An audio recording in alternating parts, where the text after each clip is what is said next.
Welcome to part three of the Practical Marketing webinar. Welcome to part three of the Practical Marketing webinar from Destination Staffordshire. Most of you will have watched part one and part two when we discussed defining what you sell and why, and also how to define your customer.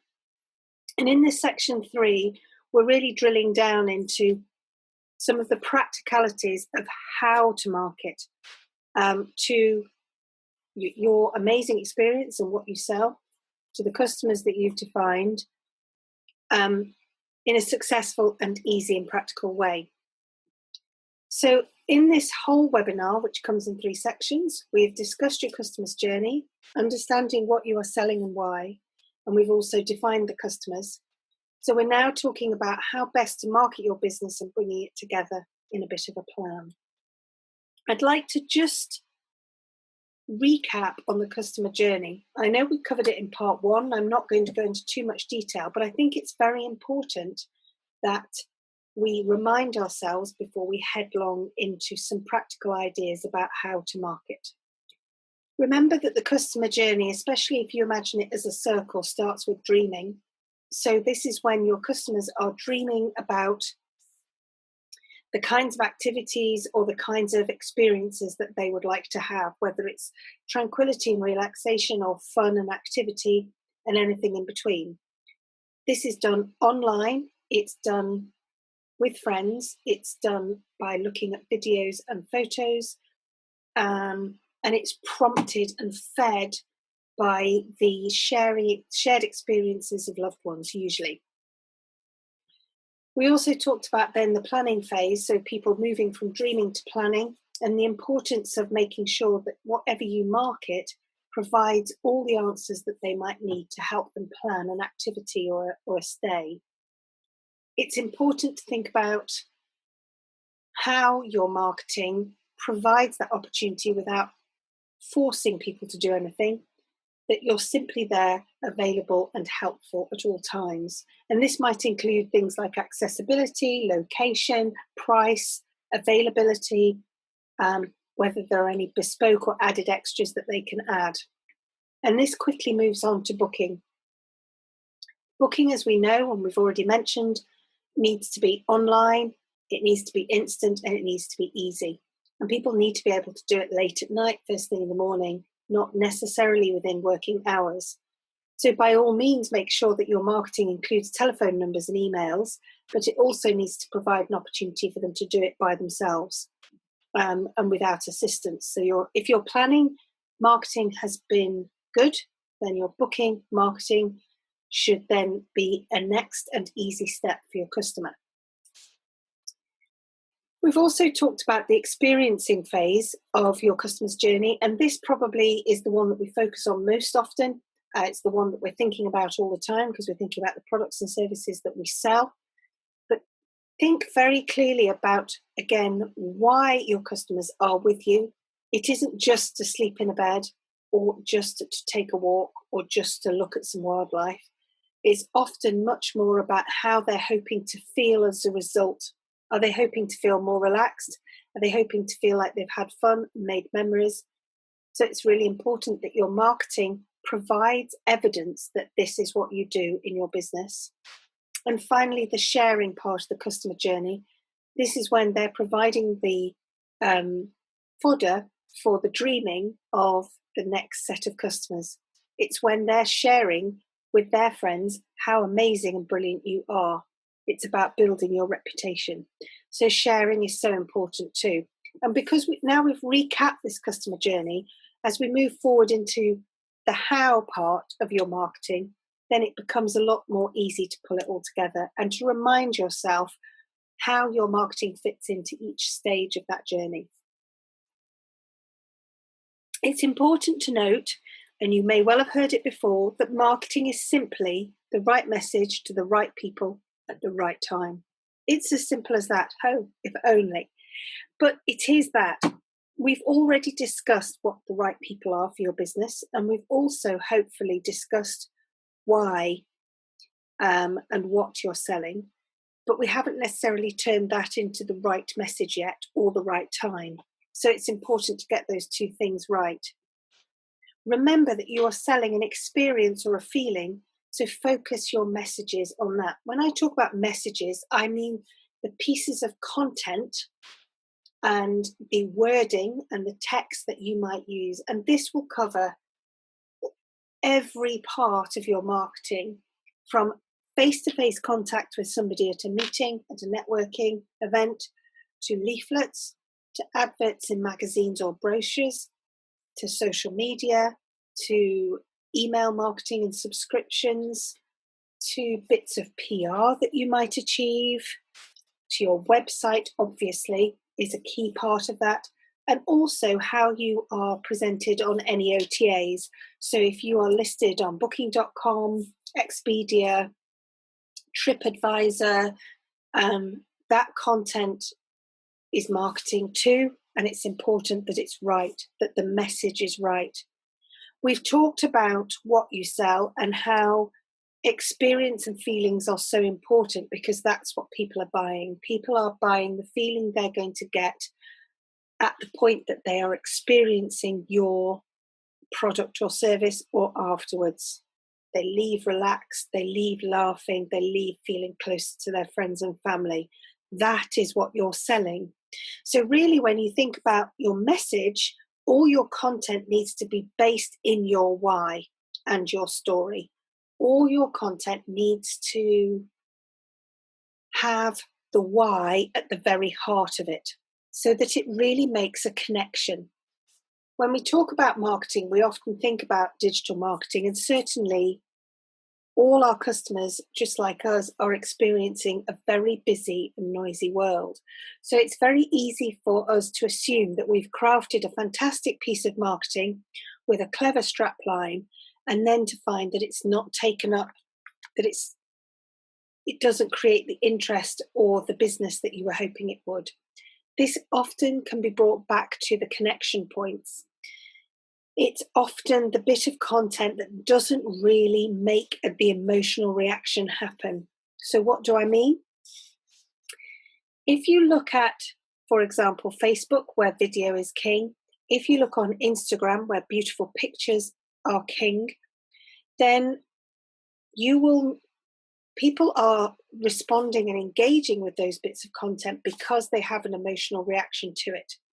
It's because they go, wow, that looks amazing. Oh, that looks romantic. Isn't that beautiful? That's hilarious. And that is what prompts them to like something, share something, click through to find out more. That is what engagement is. So it's really important that the content that you provide hits that emotional note, from the why and the what you are selling bit, which was in section 1 of this practical marketing webinar. It's also really important that all your messages and content are varied, creative, so that your customers can start to build that relationship with you. I talked in part 2 about how important it is that you understand your customer rather like a best friend. Well, rather like a best friend, you also wouldn't go down to the pub and tell them the same story over and over again, because it would be dull. They'd switch off, they'd zone out. And they would also perhaps feel frustrated because you weren't necessarily listening to what they'd said back in terms of feedback. So it's really important that your content and the messages that you share as part of your marketing are varied, and they build over time, so that your customers can see and your audience can understand that you are learning from them, that you are interested in them, that you are appreciating the feedback that you get. So it's important that you are telling that story within your business, as we've already spoken about. And when your audience builds that relationship, so maybe they visit a particular social media platform that you're on, and they visit your page or your profile regularly, they start to really understand what your business is about. This could have been in the dreaming phase for them for a very long time. They may not have got to the booking stage, remember. This can take a long time. This requires persistency and consistency. But it's where they're getting to know your business, understanding what experiences and what solutions to the problems to their problems you provide in your business. So when I say varied content, examples might be that you are sharing great video, that you're sharing great images, you're producing fun slideshows, you're doing quick quizzes, you're asking them questions, you're asking their advice, you're giving behind the scenes interviews, you are doing little video blogs, you're doing little video testimonials with existing customers. The list is endless. So start from the point of your story and your why and think about how can I best tell my story and provide engaging, emotionally connecting pieces of content or messaging that will help my audience really understand what my business is all about. It's also really important to think then about how your customer is searching. We've touched on this both in part 1 and part 2. And I've already mentioned that the data from Google shows us that people are searching in an emotional way, in much more in this day and age than they were before. And Google is responding to that because Google has become ever more sophisticated. So they will often put in romantic, relaxing bolt hole rather than 2-bedroom cottage. So they are asking Google to provide them with the emotional or the experiential answers that they're looking for. So in that sense then, does your website, for example, provide that answer so that Google gives your website as the result for their user? In other words, if somebody is looking for a 2-bedroom cottage in the Staffordshire countryside for a romantic break, we've already established they're more likely to say romantic bolt hole in the Staffordshire countryside or romantic bolt hole an hour from me, because people use their location a lot when they're searching on their mobile devices, certainly. Then are the keywords and the way that you describe your romantic bolt hole using those words, or have you used lots of description of stuff and not used words like romantic bolt hole and beautiful countryside?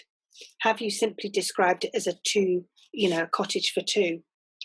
And so the language you use in your marketing needs to match the search that people are putting into Google, or the search that they're putting into Facebook, or the hashtags that they're putting into Instagram. When people are searching, they search emotionally, and it's important that you understand that you understand your audience, and therefore you start to use their language in your marketing. So whether that's how you've described your 2-bedroom cottage on your website, and whether you've used words like romantic, bolt hole, cozy, all the other words that you think your customers will use in the search.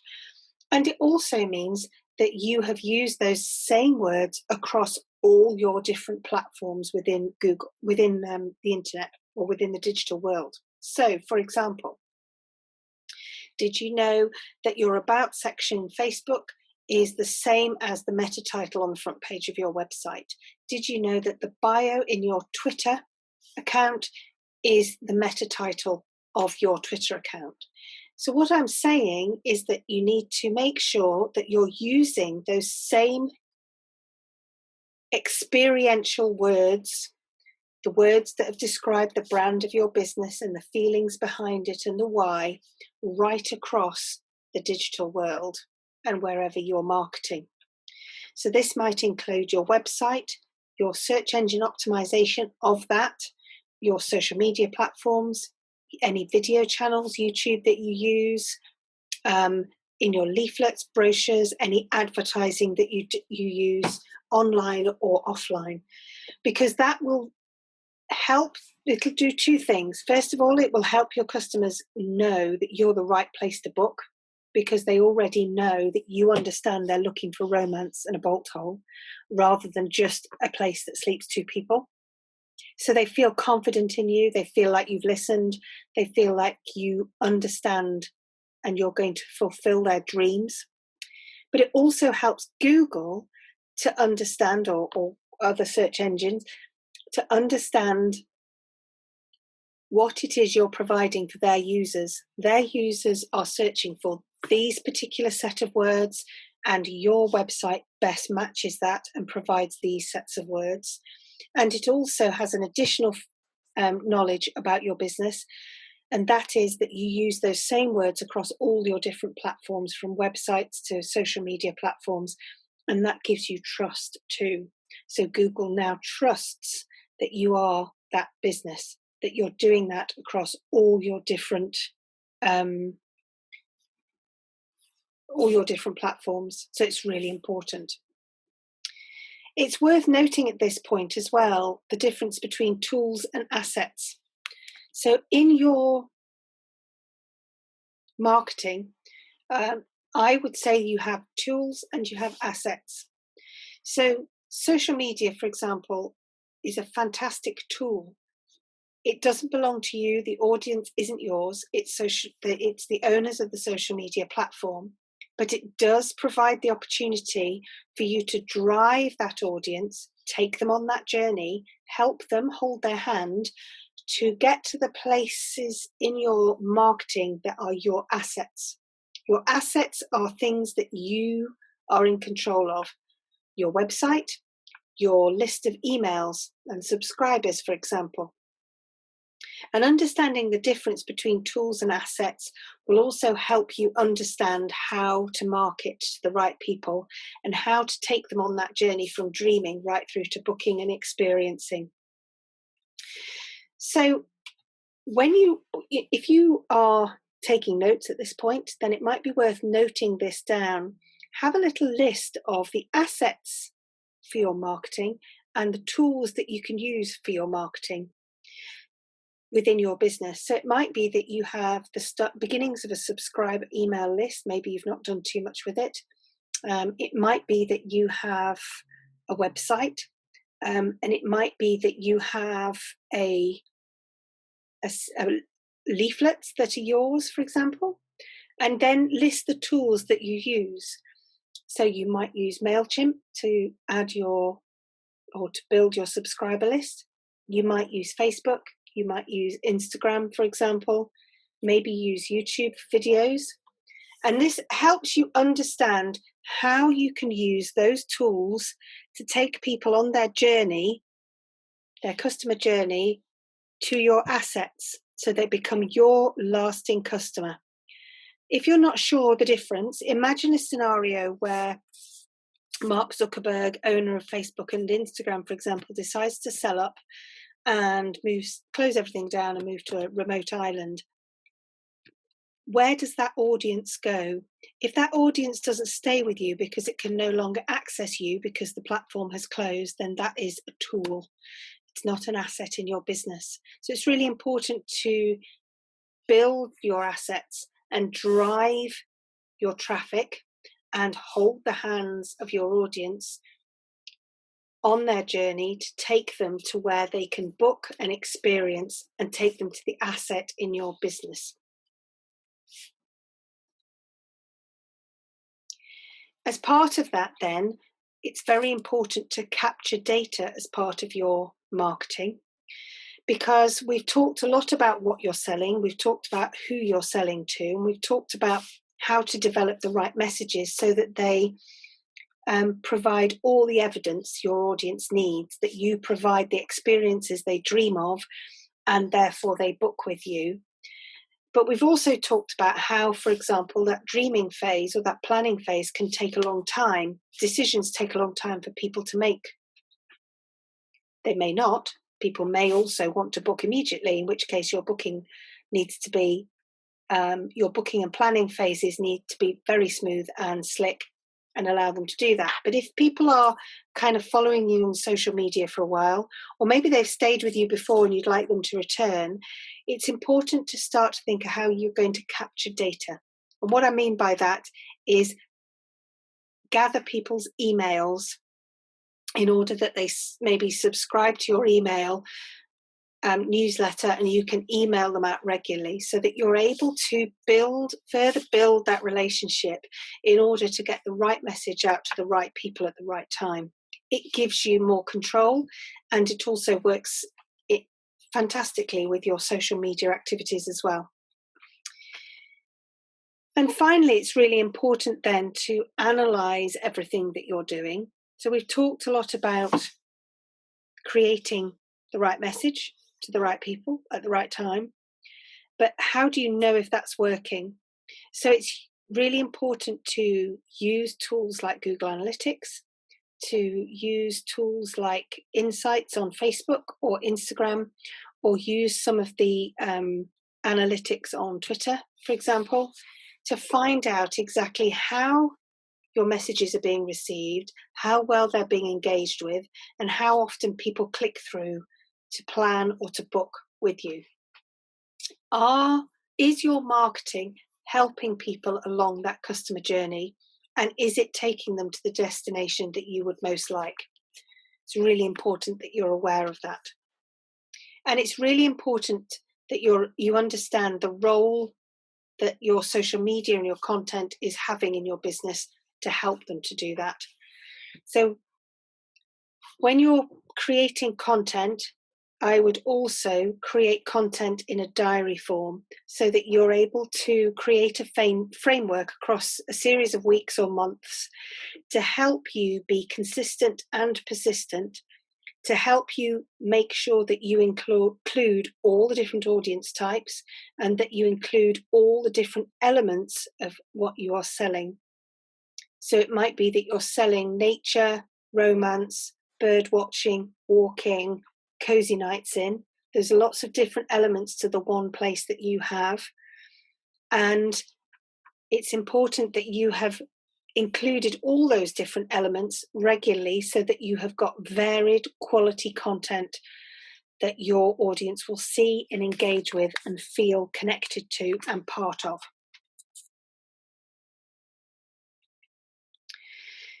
So we've talked a lot in this webinar about creating content and how to make sure that you have got the right message. It's important that your content is varied, that you have video, images, you're using language that appeals to the customers that you're talking to, that appeals to the experiences that they dream of and hope for. So as we conclude, make sure that you have those experience and feelings at the front of your mind always when you're creating your marketing messages and when you're creating images or taking video or building an advert. Remember the difference between the tools and assets that you have in your business and how to take your customers on a journey from social media to your website or from social media to sign up to your email in order that that they can book immediately and achieve their goal quickly, or in order that you can build your relationship until they're ready to make that decision. And always, always make sure that your messaging and that your content is holding the hands of your customers through their customer journey. So I hope that this last part of practical marketing has been useful. We have talked about understanding and defining what you sell and why. We've talked about your audience and how to define them and how to understand or be sure what role they play in your business.